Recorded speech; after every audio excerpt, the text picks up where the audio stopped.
ის ადგილზე იმყოფება დადოპი ერთ-ერთმა პირველმა ასევე კადრები ზუსტად ამაზე მიუთითებდა ბატონო ნიკა მოგესალმებით გაფრთხილება რომელსაც თქვენ პირადად აძლევდით და არა მარტო თქვენ ბევრი სპეციალისტი ადგილობრივი ყველა საუბრობდა ამაზე რომ ეს მოსალოდნელია და ყურად იღეთ და არ გასცეთ ეს ნებართვები რისი თქმა შეგიძლიათ ახლა და შეიძლებოდა თუ არა ამის პრევენცია რასაც დღეს ვუყურებთ ჩვენ მოგესალმებით, მივესალმებით ელემენტურებელს. კი, შეიძლებოდა ამის პრევენცია და ისიც შეიძლებოდა რომ არ გაუარესებულიყო მდგომარეობა. 2012 წელს, როდესაც ხელისუფლებაში მოვიდნენ ხოცები, პირველი რაც გააკეთეს, მალევე ეს იყო აი ამ თელავის ხევის ნაპირის გაყიდვა და შეგახსენებთ რომ თელავის ხევს დინარის სტატუსი აქვს და დინარის ნაპირის გაყიდვა იქ სამშენებლო სამუშაოები დაუშვებელია. ჩვენს ქვეყანაში და განსაკუთრებით ამ ატმოსფერის შემდეგ ყველაფერი დასაშვები გახდა. აი სწორედ დღეს პრემიერ-მინისტრმა რომ გააკეთა განცხადება და დამეთა ახლა, იმიტომ რომ მაშინ ერთადერთი მე ვიყავ, ვინც ამას ხმამაღლა აპროტესტებდა, თორე გულში ვინ რას მღეროდა არ ვიცი. რომ არ შეიძლებოდა ამის გაკეთება და ეს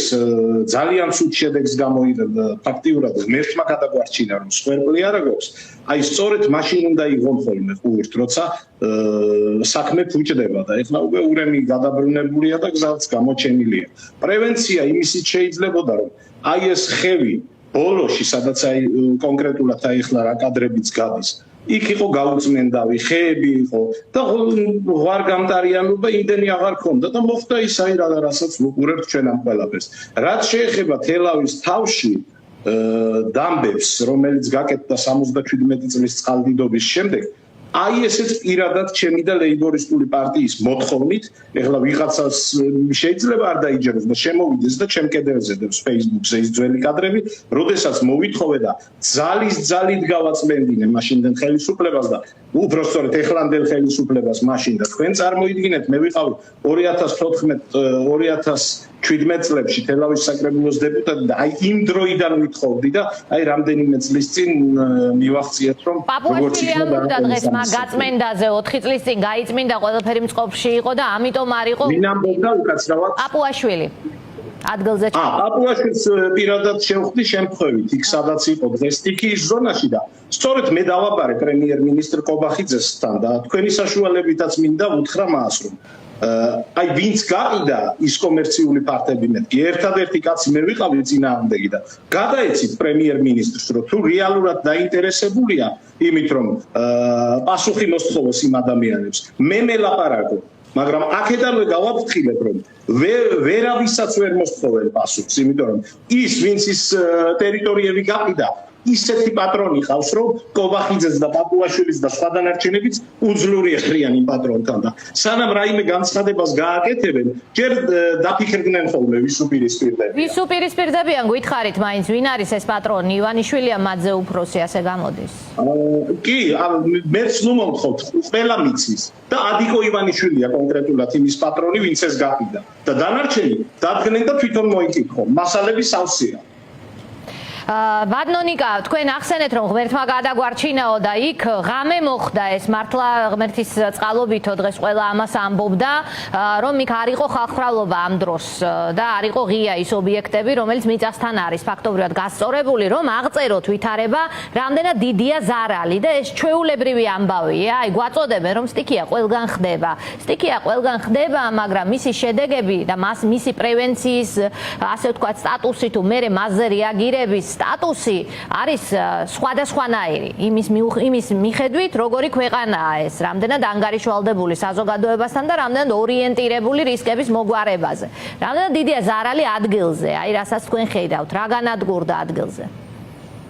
სტიქია რომ პლანეტაზე ყველა ქვეყანაში ხდება ამაზე არავინ არ დაობს მაგრამ ადამიანი იმიტომ არის გონიერი არსება და შესაბამისად ხელისუფლებას უნდა იყოს გონიერი რომ ამ სტიქიას მომზადებული შეხვდეს და პირიქით იმ სტიქიას ისეთი პირობები არ შეუქმნას რომ იმ სტიქიამ ადამიანებს ჯოჯოხეთად უქციოს ცხოვრება როდესაც შენ ხევის კალაპოტში დუქნებს აშენებ და ამით შენ ფულს შოულობ. რა თქმა უნდა, სტიქია გაორმაგებული და გაათმაგებული იქნება, თორე სადღაც რო წვიმა მოვა და სადღაც ნიავღარი მოხდება და სადღაც ხეები მოიგლიჯება და წამოიღებს ეს რა პირველია თუ უკანასკნელი. იყო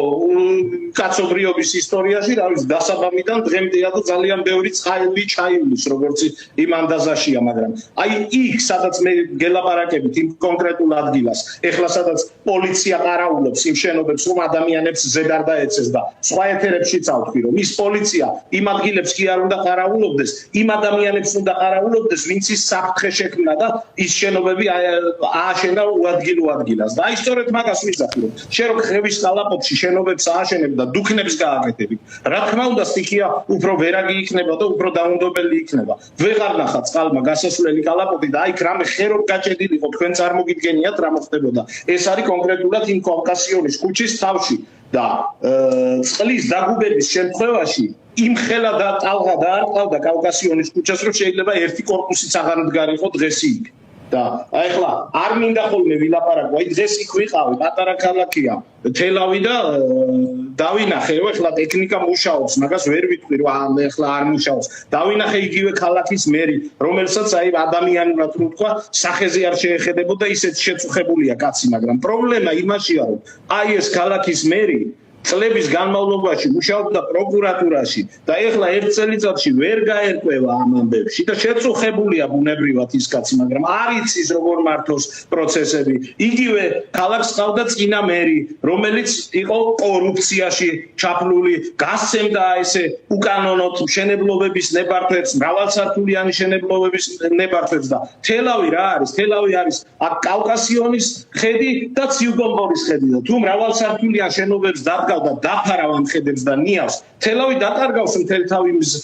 ღირსშესანიშნაობას და აი ამაზე ხო წავიდა ის წინამერია რა. ახალ თვითმმართველობას ხო უნდა მიეღო გადაწყვეტილება და გაეუქმებინა იმ მერის მიერ გაცემული ეს მრავალსართულიან შენობებზე გადაწყვეტილებები. დღეს იქ იყვნენ საკრებულოს დეპუტატები, სანამ პაპუაშვილი იქ იყო შექმებში გამოწყობილი, რომ ვითომ მუშაობენ ლაფატკებით. წავიდა პაპუაშვილი, დაყარეს ლაფატკები და გაყვნენ უკან.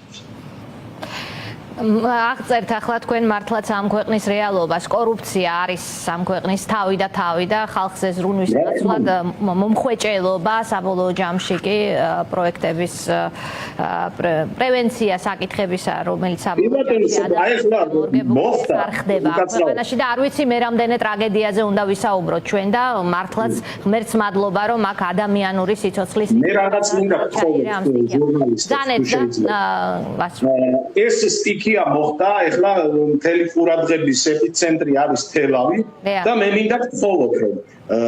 გადაივლის ეს ყველაფერი და მომავალშიც იგივე თქვენმა ტელეკომპანიამ და დანარჩენმა მედია საშუალებებმა გააშუქოთ ის, როგორ მოხდება აი ამ სტიქიის შედეგების აღმოფხვრა.